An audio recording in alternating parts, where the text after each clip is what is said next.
Welcome everyone. So this is another video on permanent magnet synchronous machine modeling in Simulink, and we have been going through a couple of topics earlier in the earlier videos. So this will be a continuation. Now here we are going to look at the steady state rotor reference frame model of a PMSM. Okay, and you can see here the very commonly known linear equations, the voltage equations for the PMSM, excluding the zero sequence, and you can also see the standard torque equation using rotor reference frame variables. And then keep in mind this applies towards both salient and non-salient machines, because we have LD and LQ being different here. Okay, and I've seen throughout the comments some of you ask me, okay, what's the textbook that I use? So I wanted to share that with you with you about that too. So analysis of electric machines and drive systems, and I believe there's a new edition, and Professor Pekarek has been added, I believe, as an author. So this is a great textbook. I have been using this for a long time, and it seems a little bit intimidating at the beginning. However, once you carefully read it, you'll see that all the necessary information is actually included, and sometimes it's very subtle, but it is all there, and that has been very helpful. So if any of you are interested, I believe there's a paperback version, and then I believe there is a IEEE through some universities provide this textbook for free. So this is something that if you're interested, you should look up. And so coming into the equations, so these equations are straight from the textbook. So VQSR, DSR, those are the Q and the D axis voltages. RS is the resistance, and then IQ and IDSR, those are Q and direct axis currents. Omega R is the motor speed. LD and LQ are inductances along D and Q axis. Lambda m prime R is the flux linkage coefficient, or also known as back EMF constant. Okay, and here P is number of poles. Okay, so the number of poles does affect your electromagnetic torque.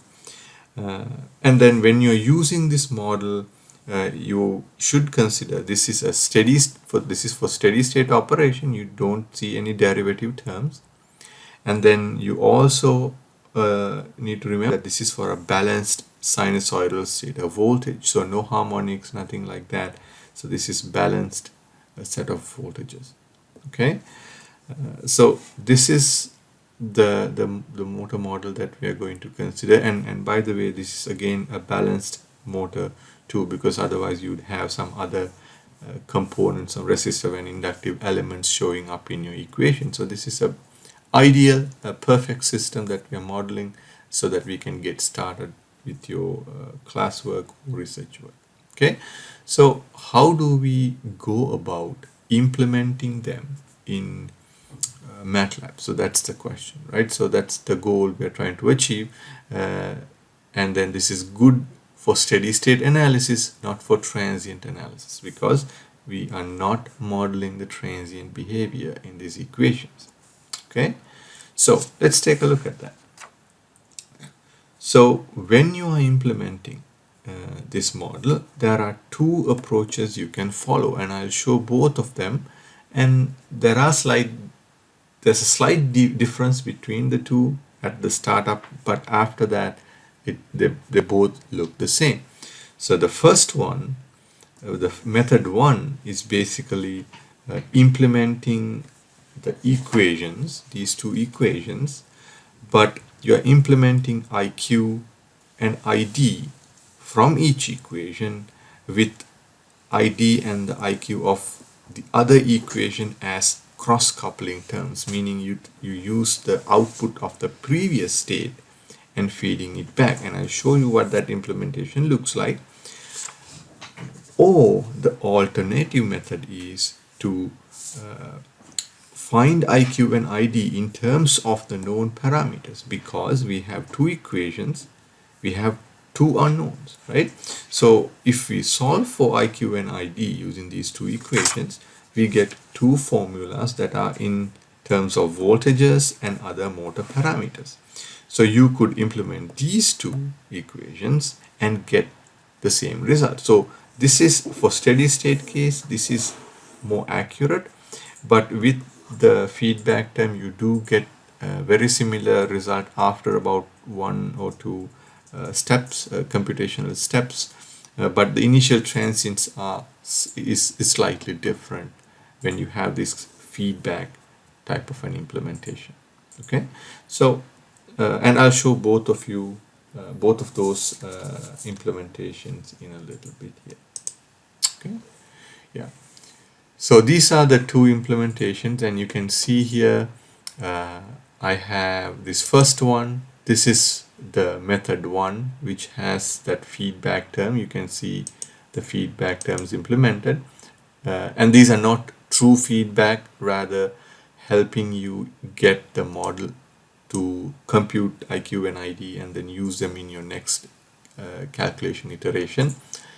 And if you are using the fixed step and when you try to do MATLAB simulations with direct feedback, you'll typically run across a problem which throws an error because it's feeding the signal back. So in order to avoid an error, you're going to need to add these inverse, the z to the negative blocks, which serves as delays. So initially they're going to be 0, and then they're going to use the past value to help you compute your next IQ or future IQ. Okay, so this is basically using the first method, like I mentioned. This is not technically cross-coupling per se, but rather it's using a form of a feedback here to get the model to use past data. Okay, and if you go inside, you'll see that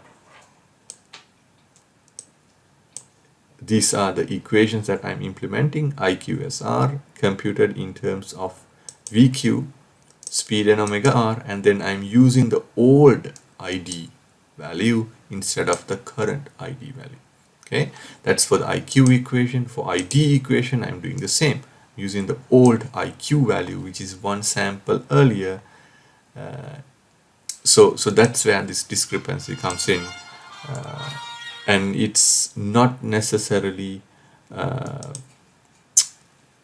this is, I can't say this is 100% correct, but this, I have seen folks implement this just works to a certain extent, okay, and avoids a lot of complex computations. And then you can implement your torque equation in the following way, and this will and we can compare the differences for the two. Okay, all right, so that's method 1. And then going into method 2, which is basically solving the two equations, voltage equations, and converting them to current equations that are function of voltage and motor parameters. This is actually accurate, much more accurate. And what does that look like? It looks exactly what you would expect, right? So basically the same equation, I'm computing this K1 and then implementing the same two equations, and then using that those IQ and ID values to calculate my torque. Okay, very easy, very straightforward when you're using these function blocks. And you can notice here also we are using the same speed position block. However, our position is not used.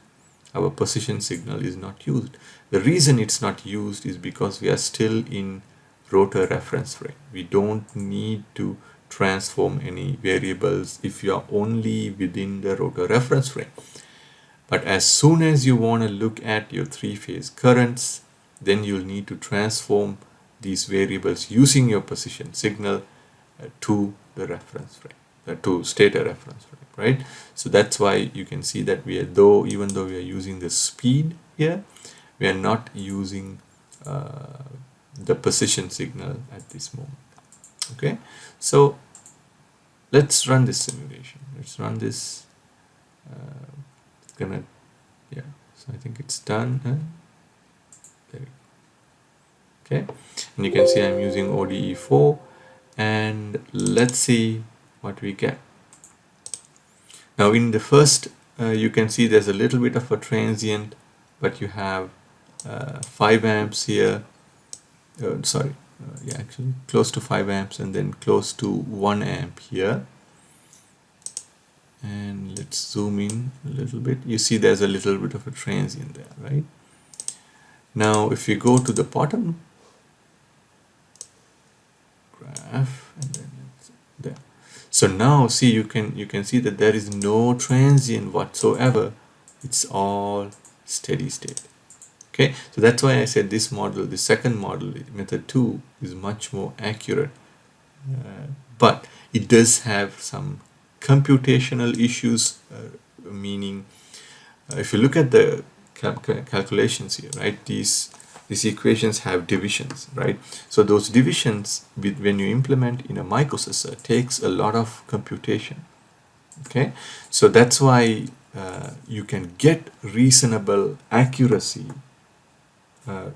at steady state, even with this feedback type of a signal, a feedback type of a model, and not spend a lot of processing time, especially if you are in an embedded system which is resource constrained.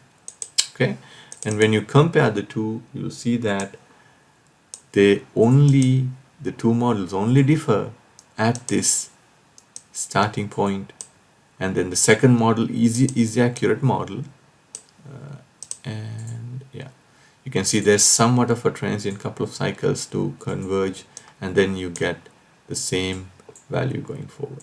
So the two models are matching after that, okay, because the computation algorithm has to converge for the steady state condition. Okay, all right, great. So these are the two methods for steady state rotor reference frame implementations. Fairly easy, I think, and you should be able to try this on your own and let me know if you have any questions, or if you got them to work, right? So please share share what you've learned. All right, folks, so thank you, and I'm going to end this video, and we'll talk about another exciting topic in our next video.